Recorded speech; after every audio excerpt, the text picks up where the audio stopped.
오늘은 디모데후서 2장부터 하겠습니다. 내 아들아, 그러므로 너는 그리스도 예수 안에 있는 은혜 가운데서 강하고, 그랬습니다. 디모데에게 바울이 말하기를 그리스도 예수 안에 있는 은혜라고 했습니다. 그리스도 예수 안에 있는 은혜. 자, 은혜는 은혜인데 어디 안에 있다고요? 예수 안에 있는, 그리스도 예수 안에 있는 은혜. 그러면 결국 뭐죠? 구속함 또는 죄사함, 또 영생, 이런 거죠. 구속, 죄사함, 영생. 그리고 여기 또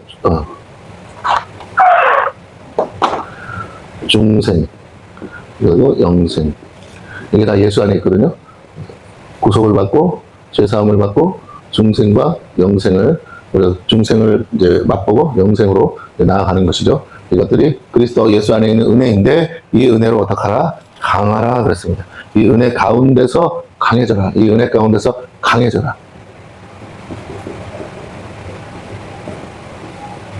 자, 항상 말을이라는 건 상대적인 거라고 그랬어요. 그러면 강한데 강하라고 말하는 사람은 없겠죠. 디모데는 강하지 않으니까 강하라고 하는 거예요. 그런데 무엇에 대해서? 그리스도 예수 안에 있는 은혜 가운데서 강해져라 그랬어요. 은혜 가운데서 강해져라. 그 말은 뭐냐? 은혜가 뭔지를 알아야겠죠. 은혜가 뭡니까? 자격 없는 자에게 주어지는 거죠. 자격 없는 자에게 주어지는 거. 자, 은혜는 자격이 없는데 주어진 것이에요. 자, 그러면 또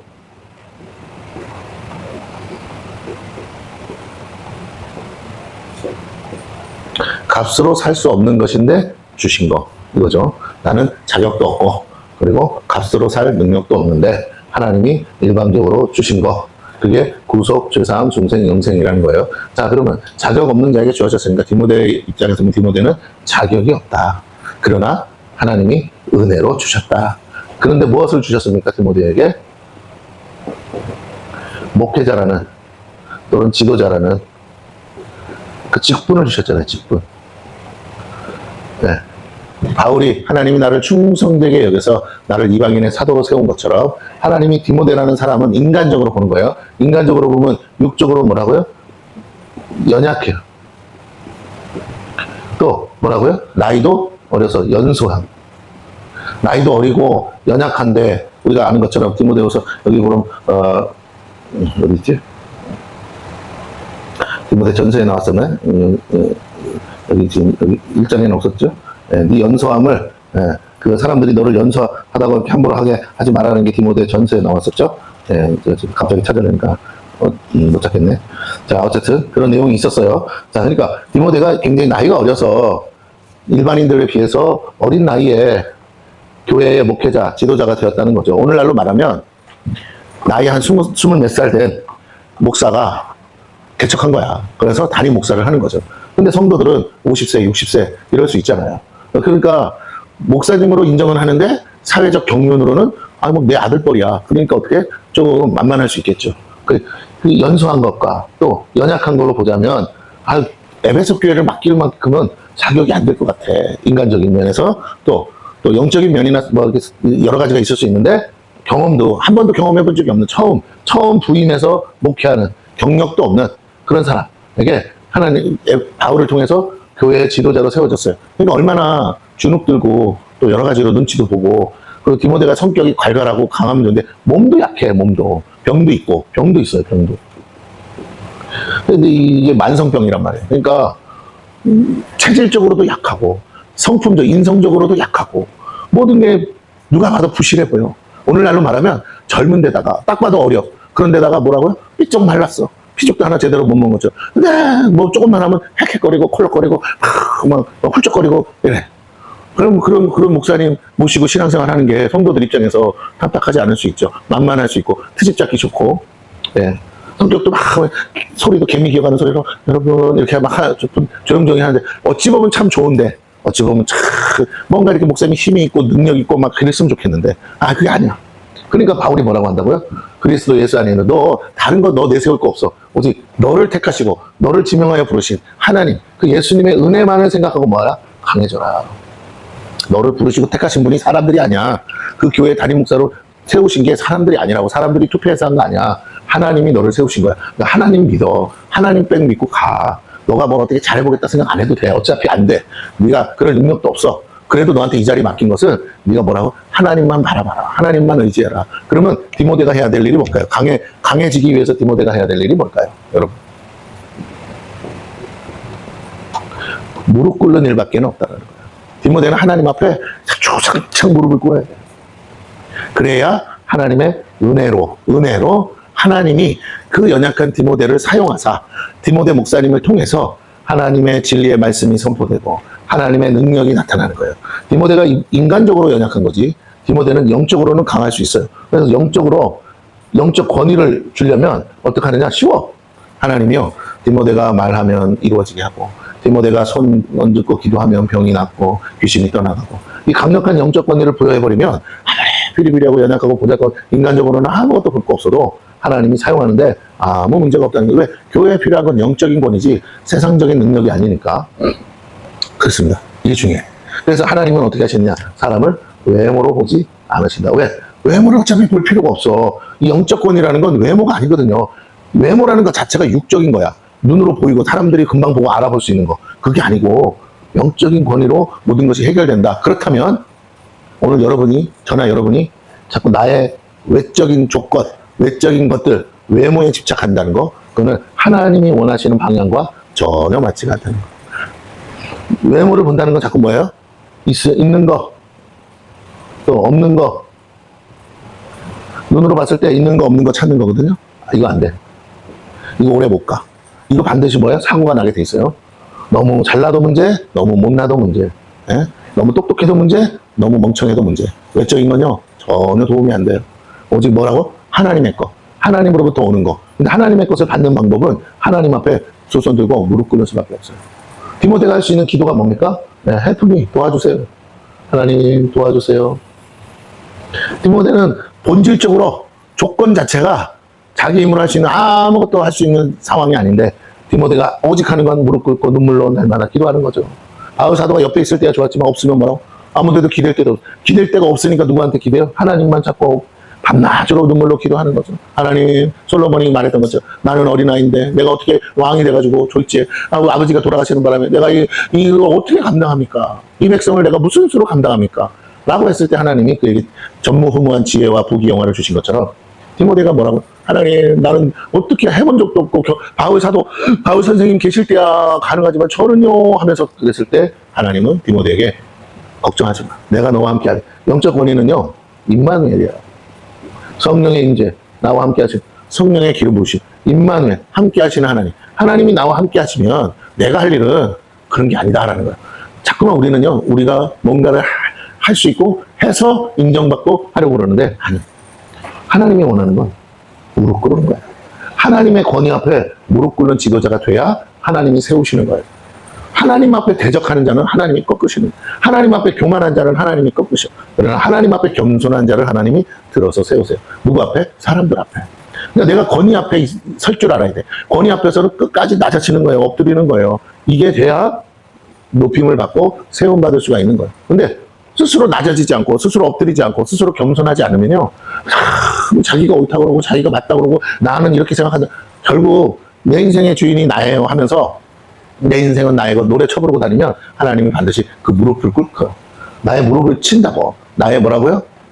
환도뼈를 쳐. 나로 하여금 무릎 꿇게 만들어요. 왜? 쓰셔야 되니까. 그래서 하나님의 영적 권위를 인정하고 하나님 앞에 보이지 않는 하나님 앞에 엎드릴 줄 아는 자가 하나님 앞에 쓰임받는 자다. 바울은 그걸 너무나 잘 알기 때문에 뭐라고? 디모데에게 이것을 지금 강조하고 있는 것이에요. 너 네 힘으로 안 돼. 너 그런 식으로 해서 안 되는 거야. 디모데야. 디모데 다시 얘기하는데 뭐라고? 그리스도 예수 안에 있는 은혜 없이는 은혜 가운데서 담대해지고 강해져라.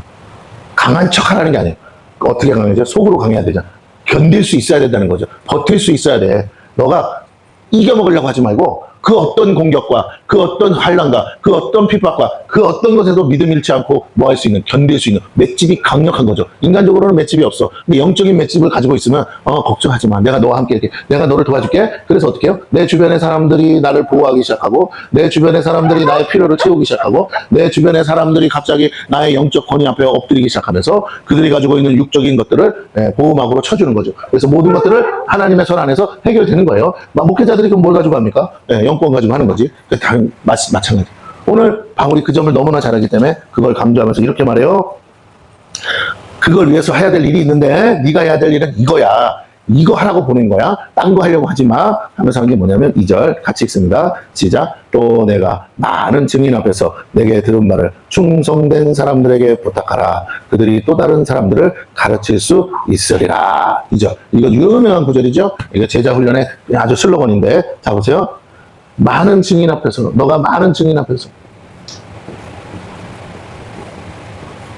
뭐 한다고요? 내게 들은 바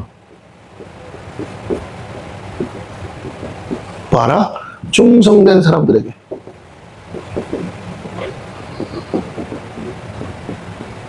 어떡하라고 되어 있습니까? 부탁하라. 이 중에 부탁하라.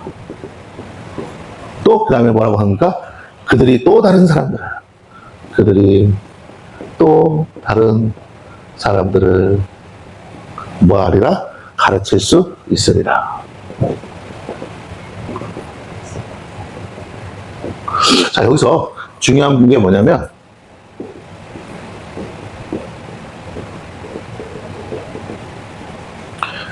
권위를 위임하라라는 거야. 그러면 권위를 위임하는 거니까 내가 받은 권위는 위임된 권위다. 아담이 에덴 동산을 받고 에덴에서 마치 왕처럼 왕노릇하죠. 근데 그 권위는 아담 스스로가 만든 게 아니죠. 위임된 권위. 모든 피조물 앞에 아담은 누구의 형상? 하나님의 형상. 하나님은 보이지 않지만 아담을 통해서 하나님이 나타나는 거거든요. 위임된 권위. 그러면 뭘 하지 말아야 돼요? 자기 주장을 하면 안 돼요. 자기 주장을 하면 안 돼요. 그걸 뭐라고 합니까? 자기 부인을 하라는 거예요. 자기 부인의 대표적인 말씀이 뭐예요?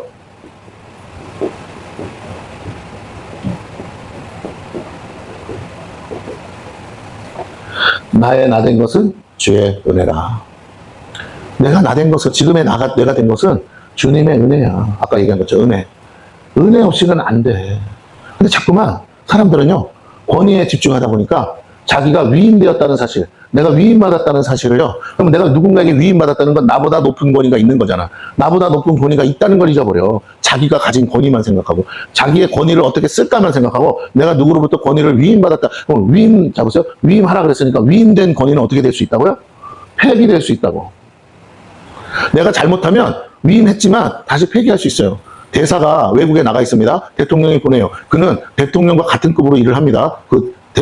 대통령을 대신해서 가 있는 거니까 외교관으로서 대통령을 대신해서 가 있지만 그는 자기 말을 하면 안 돼. 대통령이 허락하고 대통령이 지시한 것만 전해야 돼. 그것 가지고 외교를 하는 거니까. 그러니까 자기지만, 본인 자신이지만 본인 자신을 위해서 일하는 게 아니죠. 대통령과 나라를 위해서 일하는 거니까 자기 주장을 하면 안 돼. 자기 의견 내면 안 된다고. 대통령은 그렇게 생각해도 저는 그렇게 생각 안 하는데요. 그러면 어떻게 해? 대통령이 당장 들어와. 그러면 위임이 폐기되는 거야. 위임된 권위는 반드시 나에게 위임하신, 내 위에 있는 나에게 권위를 위임하신 그 권위자를 대표하는 거예요. 자기를 대표하면 안 돼. 이걸 알아야 돼. 이게 겸손이거든. 겸손이 비굴한 게 겸손이 아니고, 내가 누구로부터 위임받았는지를 안다면 나는 누구를 위해서 일해야 되는 걸 아는 거고, 그러면 예수님은 자기 말을 안 한다 하셨잖아요. 나를 보내신, 나는 아버지의 말씀만 전한다. 그래서 내 말이 진리다 그랬거든. 그러니까 위임된 권위가 뭔지를 인정해야만 하나님은 그 사람을 들어 쓰시는 거예요. 근데 이 권위에만 집중하면 어떻게 돼요? 야, 내가 뭘 할 수, 내가 이것도 할 수 있고, 이것도 할 수 있고, 그럼 내 마음대로 할 수 있는 거야? 여기에 집중하면 뭐라고요? 위임돼. 그래서 뭐 하는 거예요? 하나님의 허락 없이, 하나님과의 소통 없이 막 지멋대로 하다가 다 박살 나는 거예요. 영적인 거든, 육적인 거든 다 똑같아요. 대통령이 보내놨더니 대사가 지멋대로 하다가 뭐라고요? 사고 치는 거예요. 안 돼요. 그때는 보호받을 수가 없는 거야. 죄인이기 때문에. 오늘 다시 말씀드린 거, 우리가 우리에게 부여받은 모든 것들을 하나님이 주셨다면 나는 나를 통해서 하나님을 증거하고 하나님을 드러내는 역할, 내가 잘못하면 하나님의 이름이 먹칠이 되고 하나님의 영광이 가려지는 거예요. 여러분이 잘못하면 교회가 먹칠을 받고 여러분을 세운 목회자가 욕을 먹는 것처럼 위임된 권위라는 걸 안다면 우리는 누가 나에게 이것을 위임하셨는가에 초점을 맞춰야지, 내가 어떤 권위를 가졌는지에 초점을 맞추시면 안 돼요. 이 능력 필요해서 줬어. 근데 이걸 어떻게 쓸까? 이 생각하지 말고 나를 나에게 위임한 그분이 뭐라고 하시는가? 하나님과 그러면 뭐가 돼야 돼요? 소통이 돼야 돼. 아까 디모데가 무릎으로 강해진다고 그랬죠? 무릎 꿇어야만 돼요. 왜? 왕 앞에 서면 신하들은 무릎 꿇는 거야. 권위를 인정하고 무릎 꿇으면, 하나님의 권위를 인정하고 무릎 꿇으면 하나님이 할 것과 하지 말아야 할 것 지시를 하신다니까. 죄종, 목회자는 그 권위 앞에서 권위자의 명령을 따라 수행하는 수행자이지, 자기가 내가 이만큼 권위를 가졌으니 내가 내 앞에 다 무릎 꿇게 해야, 내가 하고 싶은 거 해야지 하고 생각하면 그때부터 말짱 도루묵이 된다. 저도 이 실수를 할 때가 한두 번이 아니에요, 여러분. 이 권위에 너무 집착하니까 그래. 내가 목사다. 내가 이제 목사로서 뭘 해야지, 뭘 해야 인정을 받을까. 아니요, 이거 중요하지가 않아. 하나님은 나한테 뭔가 성과를, 뭐 대단한 걸 하기를 바라셔서 그런 게 아니고, 당신이 하고 싶은 일을 하기 위해서 나를 세우신 거예요. 그럼 나는 하나님이 일하시는 것을 하나님이 일하시도록 하는 게 내 목표지, 내가 일하기 위해서 세워진 게 아니라니까요. 이 교회를 운영하시는 분이 하나님이어야 되고, 이 교회와 이 모든 기도원 사역과 이 모든 것들을 끌고 가시는 분이 하나님이셔야지. 여기서 하나님이 일하셔야지. 하나님이 일하실 수 있는 마당을 깔고 마당을 청소하는 건 제가 할래요. 그러나 일하시는 분은 하나님이란 말이에요. 교회도 그렇고 기도도 그렇고 모든 사역이 다 그래. 사람들은 자기가 할 수 있다고 생각하고 자기가 해야 된다고 생각하는데 그렇지 않아. 우리가 하는 건 하나님이 일하시도록 마당 까는 거예요. 다르게 말할게요. 주님이 오셔야 구원이 일어나는데, 오시기로 하신 주님의 길을 뭐 하는 거라고? 예비하는 것은 우리 몫이라고요. 그분이 와야 해결되는 거야. 그분이 와야 문제가 해결되고 구원을 받는데, 그분이 오시는데 불편하면 안 되잖아요. 그분이 오시는 길에 장애물이 있으면 안 되잖아. 그 길을, 왕의 행차인데 왕의 길을 먼저 가서 닦고 길을 깔고 오시기 편하도록 예비하는 것은 밑에 사람이 할 일 아니겠어요? 우리 일은 그거 하는 거지. 우리가 뭔가 해가지고 영광받고 그런 게 아니라는 거예요. 위임된 자가 해야 될 일은 위임한 분을 위해서 해야 될, 내가 뭘 해야 되는지를 알고 그것만 하면 돼. 영광은 내 게 아니라니까요. 우리는 영광을 받으실 분이 영광 받으시도록 돕는 거지, 우리가 영광 받으려고 세워진 게 아니다. 그렇다면 자기 주장하면 안 되고 자기를 부인한다. 자기 부인이 뭡니까? 나는 아니, 세례 요한이 뭐라고 합니까? 나는 메시아가 아니야. 내가 아니야. 내 뒤에 오실 분이 바로 메시아. 나는 그의 길을 예비하는 자로 부르심 받았다. 오늘 우리가 이 부르심이 명확하면 우리가 실수하지 않습니다. 우리가 권위자를 인정하기 때문에 나를 세우신 분이 하나님이라고 믿는데 어찌 내가 하나님보다 앞서갈 수 있겠어요? 문제는 내가 습관적으로 찾고 내가 결정하는 거야. 내 마음에 드냐 안 드냐, 내가 보기에 맞냐 안 맞냐, 나는 이렇게 했으면 좋겠는데. 그게 뭐가 그렇게 중요해? 하나님이 원하는 대로 해야죠. 하나님이 원하는 대로 할 줄 아는 사람이 교회, 이 영적 세계에서는 능력자라니까요. 성경에 뭐라고, 모세가 뭐라고 합니까? 출애굽기에 보면 하나님 말씀하시는 그대로 하니라. 창세기의 1장의 내용이 뭐라고요? 천지 만물은 말씀하시면 그대로 되니라. 하나님이 제일 좋아하는 단어가 뭐야? 그대로 되니라. 그대로 하니라. 하나님은 이런 사람 찾고 있는 거야. 내가 알아서 했다. 내가 생각한 대로 했다. 자기 소견에 오른 대로 사는 거 하나님 너무나 싫어해. 그건 죄라고 하세요. 너는 내 권위를 인정하면 어떻게 해? 내가 시키는 대로 해. 내가 시킨 것만 해. 나한테 물어보고 해. 이게 신앙생활의 포커스입니다. 자, 왜? 이게 개념을 알아야 돼. 하나님은 만왕의 왕이고 만주의 주인에서 온 천지 만물을 창조하신 분이에요. 다른 말로 할게요. 있게도 하게 하시고 없게도 하게 하시는 분이에요. 그런 하나님을 두려워하지 않고 하나님 앞에서 어쩌고 저쩌고 우쭐거린다? 안 돼요. 그러면 마귀가 그 짓을 하다가 뭐라고요? 자기의 자리를 잃어버린 거거든요. 그러면 다시 돌아가서 디모데에게 뭐라, 네가 목회자지만 네가 목회자랍시고 막 그렇게 하면 너 그거 하라고 보낸 거 아니야. 성도들 섬기라고 보낸 건데 어떤 일을 하라고 한 거냐면, 많은 증인 앞에서, 이건 뭘 말합니까? 교회죠. 제가 쓰는 걸 잘 보셔야 돼요. 많은 증인 앞에서라는 게 뭐예요? 교회를 말합니다. 죽은 사람도 있고 산 사람도 있고 어쨌든 교회 앞에서 내게 들은 바 뭡니까? 복음이죠. 어떤 사람? 충성된 사람들이 있어요. 일꾼들이죠. 그 일꾼들에게 뭐 한다고요? 부탁하라. 명령하라가 아니고 뭐라고요? 부탁하라. 부탁하라. 이게 중요해요. 부탁해야 된다. 왜? 돈 주고 쓰는 게 아니잖아. 교회 일은 돈 주고 쓰는 게 아니고 뭐라고요? 자원봉사. 근데 자원봉사인데 누구에게 하듯 하라? 죽게 하듯 하라. 그러니까 내 일꾼이 아니야. 나의 일꾼이 아니고 누구의 일꾼? 주님의 일꾼들이 무엇을 가지고? 주께서 주신 복음을 가지고 어디를 위해서? 교회를, 주의 몸된 교회를 위해서, 성도들을 위해서 일하는 일꾼 되게 하는데, 그 일을 위해서 뭐라고? 봉사의 일이잖아요. 이건 봉사의 일. 이 봉사의 일을 하게 해야 되는데, 그러기 위해서 뭐 한다고요? 부탁해야지. 자기 시간을 내서 헌신해야 되고 자기의 것을 들여서 희생해야 되니까. 근데 이게 뭐라고요? 이렇게 해서 맡아서 일을 하는 게 뭐라고? 서로 사랑이다. 입으로 사랑하는 그 사랑 말고, 말로 하는 사랑 말고 몸으로 하는 사랑. 그게 뭐예요? 섬김과 그 다음에 자기가 자원해서 봉사하는 거죠. 봉사. 그러니까 이거 하려면 어떻게 해야 돼? 사랑은 헌신과 희생이 사랑이니까. 그렇죠? 그러니까 서로 사랑하는 사람, 일꾼, 묵묵히 일하는 사람, 어린아이 같은 지체들을 위해서 일하는 일꾼. 그럼 어떻게 해야 돼? 성숙한 자가 돼야 돼. 그리스도 안에서 성숙한 자들. 이들에게 부탁해야 돼. 그럼 이런 일꾼을 뭐하라? 만들어. 그게 네 할 일이야. 일꾼 만드는 게 목회자가 할 일이야. 다른 말로 제자 훈련해야 돼. 제자 훈련. 예수님도 하라고 그랬잖아. 제자 훈련하라고. 제자 훈련. 근데 어떤 제자를 만든다고요? 재생산이 가능한 제자를 만들어라. 뭐 재생산아? 너처럼 다른 사람에게 또 뭐라고요? 그 일꾼들이, 이 일꾼들이 충성된 자들, 충성된 사람들이 뭐라고요? 그들이 또 다른 사람들. 그러면 이 또 다른 사람들도 뭐예요? 충성된 사람들이겠죠? 또 다른 사람들을 뭐하라고? 가르칠 수 있으리라. 너 혼자 하는 거 혼자 하지 말고, 모세가 이드로에게 장인 이드로에게 배워서 너 혼자 하지 마. 이러다 죽어. 100부장, 10부장, 100부장, 50부장, 1000부장 만든 것처럼 단계마다 일꾼들 세워. 그래서 일을 분배하고 나눠서 가야지. 너 혼자서 어떻게 다 해. 너는 하나님 앞에 가서, 주의 종은 하나님 앞에 가서 엎드려서 하나님의 명령, 하나님의 말씀을 듣고 대언하는 자야. 손발 걷어붙여 다 일하는 게 아니고, 사도들이 뭐라고 그랬습니까? 7 집사를 세워서 너 이거 우리가 하던 일인데 너희가 이거 갖고 가. 그리고 뭐라고요? 우리는 기도와 말씀에 전무하리라. 하나님의 거 받아와야 되니까. 네, 그거야. 방향은 지도자가 정하지만 열심히 노를 젓는 건 누가 해야 돼요? 배에 탄 사람들이 해야 되지 않겠어요? 그잖아. 목적지를 같이 가야 되니까. 천장은 나침반 들고 뭐라고요? 키를 가지고 방향 정하는 거야. 아, 이거 방향 틀어졌네? 이쪽으로 50도, 이쪽으로 20도. 방향 정하면 밑에서는 기관실에서 뭐라고요? 불 떼는 거야. 그래야 모다가 돌아서 어떻게 배가 앞으로 전진하지 않겠어요? 그렇죠. 오늘 우리가 정말 뭐 어떻게 해야 되느냐? 각각의 영역에 맞춰서 일꾼들이 있는데, 그 가르쳐서, 계속 가르쳐야죠. 가르쳐서. 그러면 여기서 뭐가 없어? 독점이라는 게 없어. 계속 내가 그 자리 잡고 있는 게 아니야. 다른 사람에게 바통을 계속 넘기는 거라고요. 우리는 영적 계주를 하는 거란 말이에요. 영적 계주. 신앙의 영적 계주를 하고 있다고요. 이게 오늘 나만 하고 끝날 문제가 아니야. 교회가 나 있는 동안만 있고 나 죽으면 다 없어진다. 이놈의 교회 그러면 안 되지. 내 다음 세대까지 이어지려면 이 영적 계주를 할 줄 알아야 돼. 바통을 넘겨줘야지. 이걸 뭐라고 합니까? 이걸 헤리티지. 믿음의 유산이라고 하는 거예요. 믿음의 유산. 우리는 그 믿음의 유산을 물려줄 줄 알아야 돼. 내가 기초 닦았으면 그 다음에 거기다가 기둥 받고 거기다가 지붕 올리고 이게 뭐가 돼야 교회가 세워질 거 아니에요. 각각의 세대마다 역할이 있듯이 앞서 교회가 없던 곳에서 개척한 믿음의 선조들이 있으면 그 다음에 다음 세대는 뭐 하는 거예요? 그 기초 위에서 더 나은 것을 세워가야죠. 맨날 똑같은 짓 하고 있으면 어떡해. 여기서 했더니 또 다 갈아엎고 또 새로 하고 여기서 했더니 그냥 후임 목사가 할 일이 뭡니까? 앞에 전임 목사가 했던 일을 그거 없애는 게 아니고 그 안에서 그 기초 안에서 다시 뭐라고요?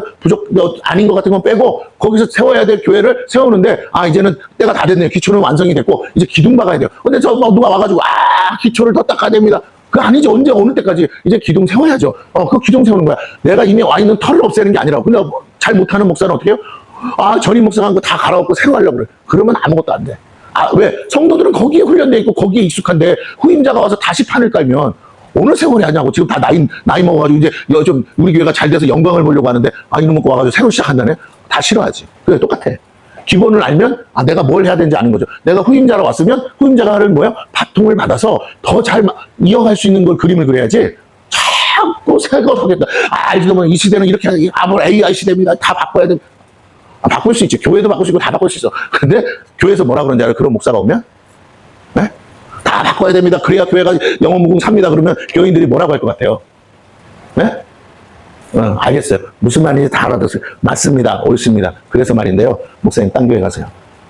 너를 바꿔버리는 거야. 내가 교회를 다 바꾸겠다 그러면 교인들은 불안해서 뭐라고요? 그러니까요. 목사님 훌륭한 생각인데 우리랑은 안 맞는 것 같아요. 딴 교회 가세요. 그 교인들이 목사를 바꿔버리는 거예요. 그래 안 돼. 왜 그렇게 미련한 짓을 하냐는 거예요. 하나님이 나를 거기에 보내실 때는 바통을 이어서 가라고 그랬지 언제 너보고 새 판을 깔으라 그랬냐고. 위임된 권위 앞에서 우리는 위임한 자들의 그것을 인정해야 돼. 존중할 줄 알고 존경할 줄 알아야 돼. 그게 믿음의 유산을 받는 거예요. 그게 가능한 사람이. 그래서 후임자 중에 훌륭한 후임자일수록 전임자의 빛을 가리지 않는다고요. 전임자의 빛을 드러내면서 그 그늘 아래서 조용조용히 일하는 거야. 갑자기 자기가 스포트라이트 받겠다고 자기가 막 라이트를 자기 얼굴에다 갖다 대? 그러면 망하는 거라고요. 왜? 옆에서 전임자로부터 같이 고생했던 많은 사람들은 이제 영광을 받고 싶어, 인정을 받고 싶어. 그리고 막 수고했다고 칭찬받고 싶은데, 다 틀렸다고 그러고, 내가 새로 하겠다고. 그러면 되겠냐고요. 이게 안 되죠. 예. 그래서 우리는 영적 계주를 하나님이 알아서 보내실 때는 새판가를 문제 있는 교회 갔을 땐 그럴 수 있어요. 그러나 그게 아닌다면 뭐라고? 새판가를 하는 게 아니라 바통을 이어서 다시 한번 제대로 하라라는 거예요. 충성된 사람들에게 부탁하면 그들이 또 다른 사람, 아, 이렇게 하는 거구나 하고 영적 계주가 일어난다는 거예요. 재생산이 일어나고 계속된 제자훈련을 통해서 뭐라고요? 교회가 세워지고 확장되고 나아가서 교회가 교회를 낳는 역사가 일어나고, 그래서 복음이 확장되고 땅끝까지 복음의 증인들이 일어나고, 충성된 사람 중에는 목회자도 나오고 선교사도 나오고, 충성된 사람 중에는 교회를 세울 만한 장로도 나오고, 수없이 많은 일꾼들이 쏟아지는데, 그럼 우리가 하려면 뭐야? 내가 알아서 내 혼자서 내가 다 해야, 이런 생각은 때려치라니까요. 그러니까 아무도 안 와. 네 혼자 다 한다며. 네 혼자 다 하라고. 우리는 자꾸만 내가 혼자서 다 할 생각하지. 하나님, 저랑 부족해요. 저랑 같이 할 사람 좀 보내주세요. 기도해야 돼. 응? 우리 찬양하시는 전도사님이, 아, 하나님, 저요, 제가 잘하겠어요. 이런 생각을 왜 해? 어차피 잘하지도 못하는데. 하나님, 저를 도와서 옆에서 저보다 더 잘해서 할 사람 보내주세요. 나 혼자 찬양하려니까 너무 하나님, 반주자도 보내주시고, 드럼 안 치다가 드럼 치니까 얼마나 좋아. 그 드럼 치니까 막 목소리가 묵혀서 막 개떡같이 소리 질러도 잘하는 것처럼 들리잖아. 그러니까 하나님, 드럼 치는 사람, 베이스 치는 사람, 악기를 있는데 사람이 없어요. 보내주세요. 매일같이 예배 드리는데 하나님 도와주세요. 나 혼자 하면 내가 멱을 따면 소리가 다 나가잖아. 그죠? 하나님, 내가 하다가도 어느 날 컨디션 안 좋아서 목이 막 3000% 가는데 하나님 도와주세요. 나 혼자, 그럼 옆에 누가 있으면 내가 잠깐 목이 하면 팍팍 하고 이 사람 부르게 하면 되겠죠? 나랑 같이 노래 부를 사람 중, 나보다 더 잘하는 사람 보내주세요. 그래야 내가 숨어서 가지. 아, 이렇게 마인드를 바꿔야 돼. 혼자 일하는 생각에, 혼자 일하고 싶은 생각에 있는 사람은요, 성장할 수도 없고 성공할 수도 없어요. 가게 열었더니 혼자서, 주인 혼자서 맨날, 그래가지고 어떻게 이 365일 평생을 가게에 묶여서 돈을 버는데 맨날 똔똔이야. 맨날 똔똔이. 그건 누구 좋으라고 하냐면 건물주 잘 되라고 하는 소리밖에 안 돼. 나는 10수년을 일하고도 맨날 똑같이 하는 거야. 아니, 가게가 잘 돼가지고 종업원도 두고, 알바생도 두고 하면서 자꾸 일이 늘어서 나는 뒤에서 뒷짐지고, 이렇게 뭐라고, 똑바로 하나하나 이렇게 보고, 가게 점포도 뭐라고 너무 잘 돼서, 아, 저기도 하나 세우고, 여기도 하나 세우고, 뭐 이렇게 가야지. 이놈의 거 언제까지, 이거 처음에는, 용달차 하나 끌고 시작했다고 뭐라고, 나중에는 벤츠 끌고 와야 되는데, 이거 맨날 구멍가게처럼 똑같아. 먹고는 사는데, 그게 만족이라면 괜찮아. 그렇게 해서 행복하다면 괜찮아. 그러나 그게 아니라면 생각의 마인드를 바꿔야 돼. 나도 남들처럼 되고 싶어서 직장 안 가고 뭐 했다고요? 개인 사업 한 건데, 자영업을 한 건데, 맨날 그 모양 그 꼴을, 여기서 벗어나지 못해서, 이러고, 안 되는 건 할 수 없지만, 그 생각을 가지고 있어서는 안 되죠. 할 수 있으면 좀 무리가 되더라도 뭐라고, 그래. 내 목 들먹더라도 알바생 써서라도 어떻게 일을 해서 일을 효율적으로 갖고 가자. 손님 많을 때는 알바생 써야지. 2시간이든 3시간이든. 네. 그래서 뭐가 돌아가게 해야 되지 않겠어요? 자, 똑같이 교회도 마찬가지. 우리가 생각의 틀을 바꿔야 됩니다. 대부분의 목사님들은 생각을 하고 있겠죠. 그런데 성도들이 못 따라올 때가 있어. 왜? 그냥 목사님이 알아서 다 하라는 거지. 근데 그렇게 안 하고 싶어요. 다들 힘들어. 아침부터 저녁까지 혼자서 다 설교 강단에 다 쓰고 싶지 않아. 자기가 딱 메인으로 쓰는 거 하나만 하고 나머지는 또 부교육자 데리고 쓰고 싶은데, 성도들은 또 어린애 같아가지고, 아니요, 나는 저 부목사님이 하는 설교는 듣기 싫어요. 재미없어요. 잘 들으세요? 담임 목사가 새벽부터 저녁까지 모든 설교를 다 하는 교회는요, 안 되는 교회야. 맞아요? 아무것도 안 되니까 혼자 다 하지. 목회자들이 있고 일꾼이 있는데 그 사람 세워줘야 될 거 아니에요. 그럼 어느 목사가 설교는 안 하고 나는 교회 찬양만 하겠다고 하는 목사, 그렇게 해서 목사 된 사람이 어디 있어? 강단을 주면서 뭐라고? 부수적으로 찬양도 하라고 하는 거지. 왜? 같은 월급에 두 가지 일을 시킬 수 있으니까. 근데 강단을 안 비워주면 어느 목사가 거기서 1년, 2년, 3년 계속 비전이 없는데, 나는 목사로 복음을 전하는 자로, 말씀을 가르친 자로 내가 부름받아서 신학교까지 나왔는데, 강단에 세워주질 않네?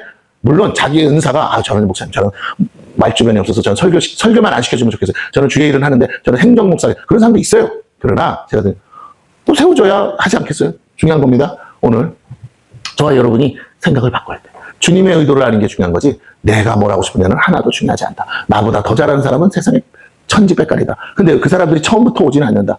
이 마당을 깔고 마중물 할 역할로 나를, 능력도 없고 자격도 없는 나를 세웠다. 그럼 내가 할 일은 잘하는 게 목표가 아니에요. 그 사람이 올 때까지 잘 여기서 유지하고 있다가 그 사람 보면 바통 딱 넘겨주는 게 내가 할 일이다. 아하. 그래서 충성된 사람들에게 부탁할 마음을 가지고 충성된 사람들을 달라고 기도해야 된다. 디모데가 할 일은 바울에게 들은 복음을 열심히 충성된 사람들에게 전하는 거죠. 그리고 그들이 또 다른 사람들에게 가르치는 거. 이게 뭐야? 이게 셀목회야. 이게 셀목회. 셀 목회는 그래서 목자라고도 하는데, 이 셀 목회, 셀 리더는 목자라고 하는데, 뭐야? 목회자가 해야 될 그 많은 일 중에 일부분을 딱 떼가는 거야. 그 중에 하나가 뭐라고? 목양. 주일학교 선생님은 교사라고 그러잖아요. 가르치는 부분을 떼가는 거라고. 근데 이제 옛날에는 교사라고 안 했어요. 그죠? 예, 반사라고 그랬다고, 반사. 왜? 그 반을 맡아서 하는데, 반사라는 말은 뭐냐면 이거예요.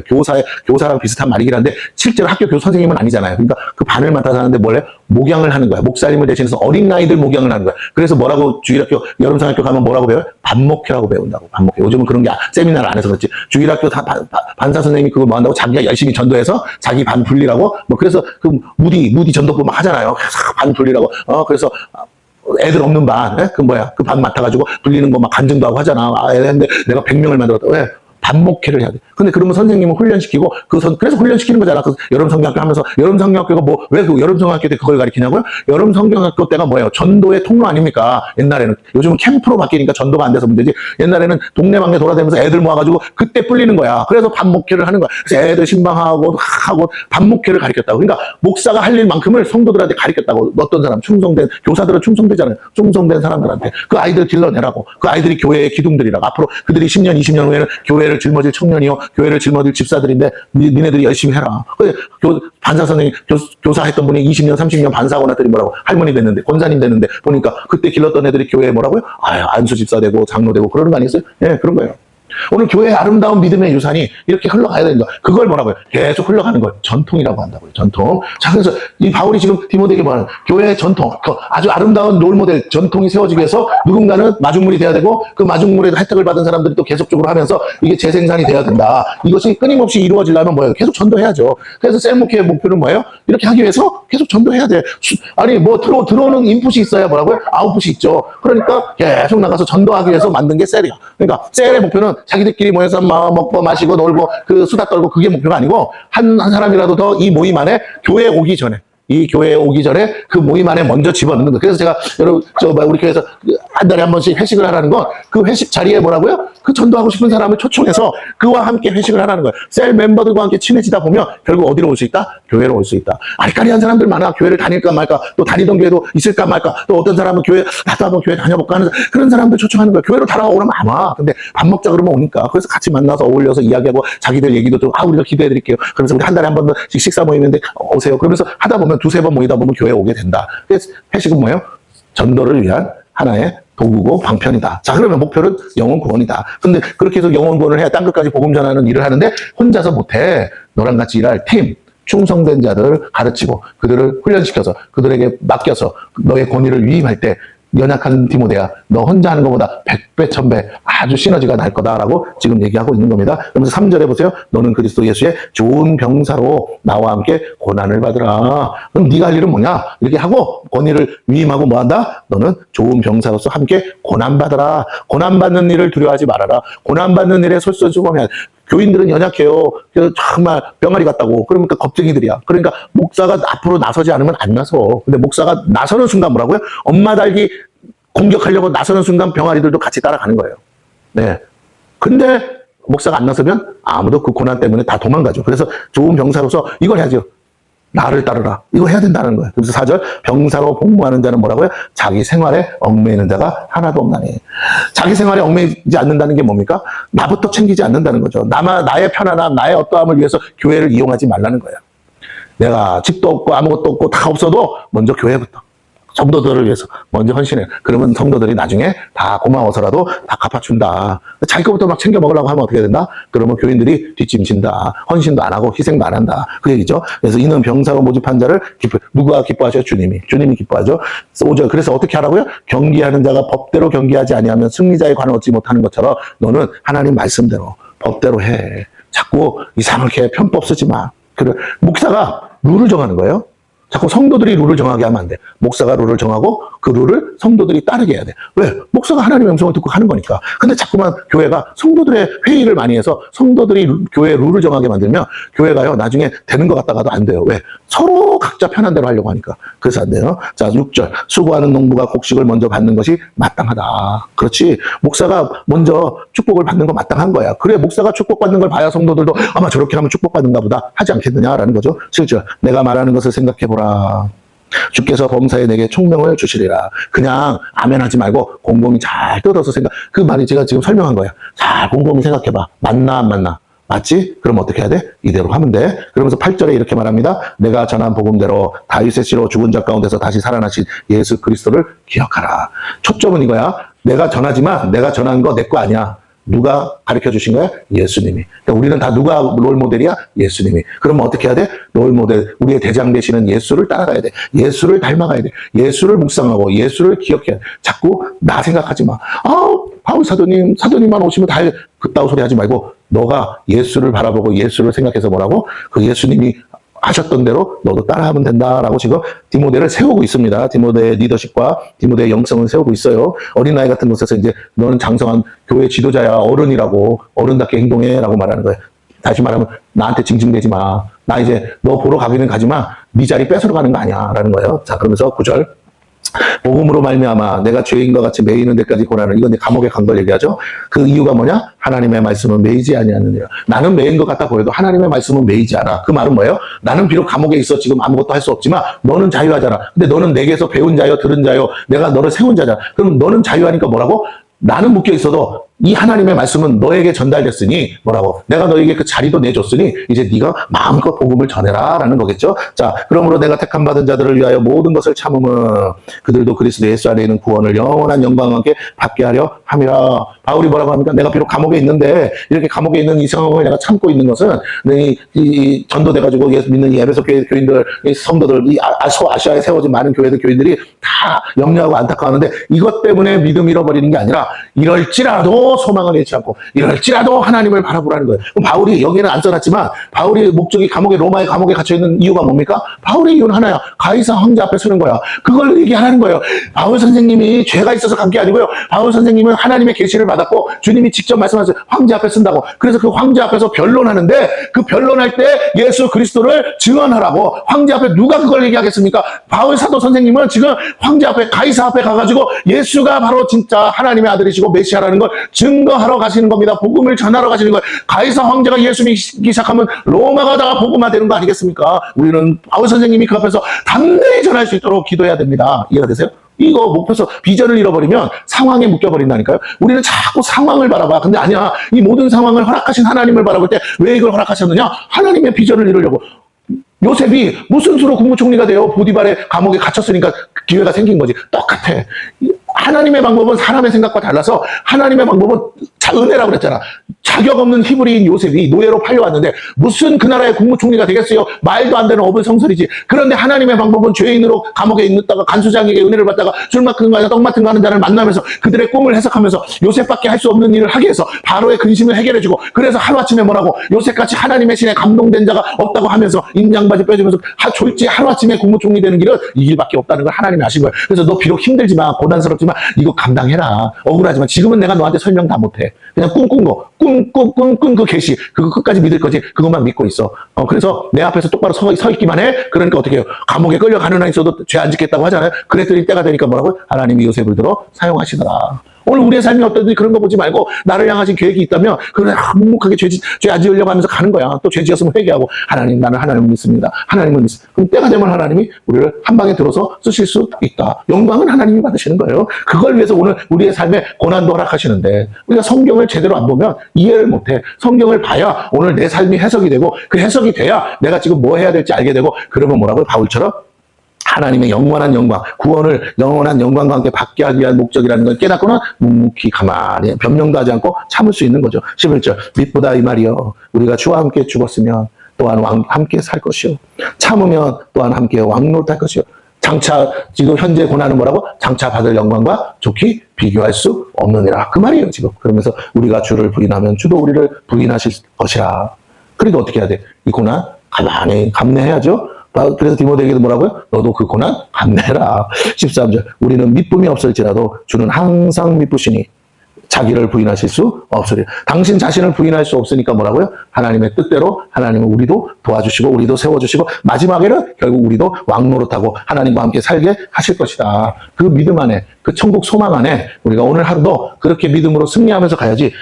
뭐가 좀 됐다고 좋아하고 뭐가 좀 안 됐다고 풀이 죽어서 무너지고 이렇게 조석같이 바뀌고 어린애같이 그냥 그러고 있으면 안 된다. 그래가지고는 일꾼 못 된다. 너는 하나님 세운 일꾼이야. 일꾼은 농부가 비가 조금 온다고 다 때려 엎어버리고 뭐 바람 좀 분다고 때려 엎어버리고 언제 농사 지어서 수확을 합니까? 비가 오든 바람이 오든 비가 많이 오면 빨리 물구랑을 터가지고 물을 빼고 비가 안 오면 또 물구랑 막아가지고 물을 담아두고 하면서 결국 벼가 자라서 곡식 알곡이 생겨서 수확할 때까지는 고생하면서 가는 거잖아요. 그 수확의 때를 바라보듯이 오늘 우리도 그 믿음 마지막에 열매를 바라보고 지금의 삶을 묵묵히 감당하는 것이 성숙한 크리스찬이요. 그것이 좋은 병사요. 당장은 적들이 활개 쳐도 하다 보면 고지를 점령하다 보면 승리하게 될 거라는 걸 믿는 거 아니겠어요? 승리를 바라보고 지금 이 고생을 감당해야지. 뭐 총 한번 쏴보지도 못하고 겁먹고 도망가서야 되겠느냐라고 지금 바울이 디모데에게 말하고 있다고 믿으시고 오늘 말씀 붙잡고 하나님 오늘도 내가 흔들리지 않고 요동하지 않고 주님만 바라보고 묵묵히 갈 수 있게 도와달라고 기도하신 저와 여러분 되기를 축원합니다.